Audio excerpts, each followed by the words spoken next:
How we interpret, process, and understand information is absolutely critical in order to make the best decision possible. Yet, oftentimes, we do not take the best decisions.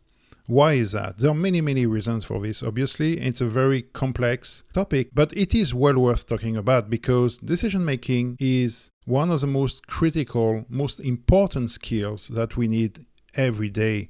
We need to make decisions all the time. Which car to buy, which college to attend, which job to take, which stock to invest in, although I am not sure it is the best time to invest in stocks at the moment. And the way we process information is unfortunately not always optimal. In fact, oftentimes it is not very logical. I'm going to show you a number of examples in this series of videos that will explain these illogical processes and that will give you some answers and that will hopefully help you make better decisions. If you have not seen the first video, I put a link at the top of the screen right here and you can click on it to go directly to this first video. I really encourage you to have a look at this one first. This is the second video, and in the first video I ask you a question. We had a die, if you remember, which had 2 red faces R and 4 green faces G. So let's have a look at the answer to this problem, and thank you very much to all the people who commented and gave me an answer. I really appreciate. Keep on commenting. Let's have a discussion on these topics, which are super important. So let's have a look at the answer to this problem. A group of 250 medical and psychology students at Stanford University and University of British Columbia were asked to choose the most probable sequence. And the question was, which sequence is more likely to occur after 20 successive rolls? And you had 3 possibilities, okay, which are written here, 1, 2, 3. Here is their answer. 65% of the students chose sequence 2 as being the most probable. Now, asking the same question to a group of 50 respondents in the general population, 88% of the respondents chose sequence 2 as well. Very interesting. So what is your answer to this question? Did you choose sequence 1, sequence 2, or sequence 3? And according to the answers in the comments, many people found the correct answer. So let's have a look at the reasons why this is the correct answer. The answer is the first one. The first sequence is the most likely. Or, G, or. Why is that? There are several reasons. The first one is it's the shorter sequence of the 3, right? 5 letters instead of 6. Typically, a shorter sequence is more probable. But it's not always true. It still depends on the sequence of red and green. So we still have to look at that a bit more closely now.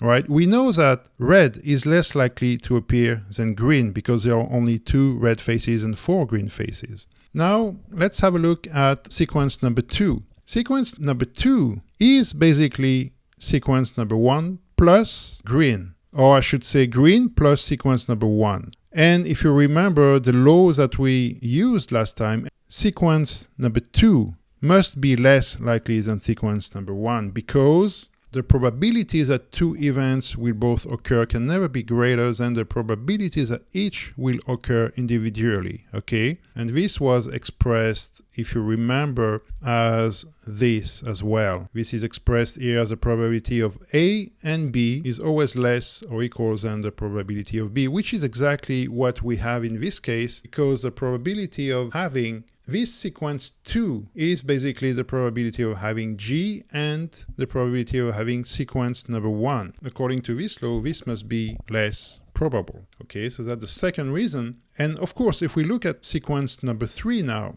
sequence number 3 has, as you can see, 6 letters and 5 red instead of 4 in the others, which means that it probably is less likely than the other sequences because it has more red, and red is less probable to occur than green. Therefore, sequence number 1 is the most probable.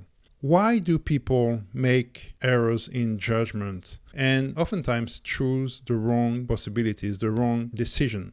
There are many reasons for that. We're going to talk about several of them.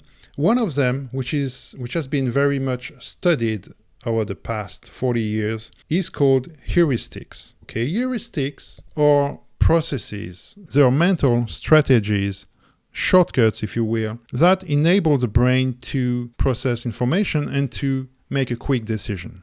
However, one problem is that heuristics are oftentimes erroneous because they are illogical, they are irrational, and they are also inaccurate. And there are several reasons for this. Let's take an example. This is the common problem of assessment of availability. Sometimes a conjunction can be more representative and a specific category can be easier to retrieve than instances of a more inclusive category. For example, during a test, students were asked to give an estimate of how many words they would expect to find with the following form, as you can see here, finishing in ing, and they were asked to compare to the following form, which is also a 7-letter word with a letter N in the 6th position. They were specifically asked how many of these words they would expect to find in a 4-page novel, which is about 2,000 words. And the possible answers are shown here. So you have these different categories and you have to choose which you think would be the correct one, the most probable one. And then the students were asked the same question in the form shown here, which is a 7-letter word as well, with N in the 6th position. What do you think? Let me know in the comments below, and next time we'll compare your answers to that of the students. Okay, so thanks for watching, and I'll see you in the next video.